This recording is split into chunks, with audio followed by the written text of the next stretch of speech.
কন্ডাক্টরে জবাব দিলাম, আমি কেন এতগুলো টাকা দিব আপনাকে। এবার সে আদুরে গলায় বলল, দাও বলছি।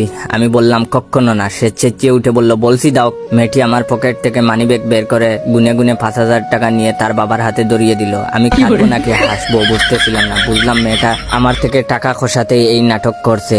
মেয়েটার বাবার নরম গলায় বিশ্বম্বুদ দিয়ে বলল, কিন্তু মায়া, সে কবে তোর স্বামী হলো? তুই কবে তাকে বিয়ে করলি?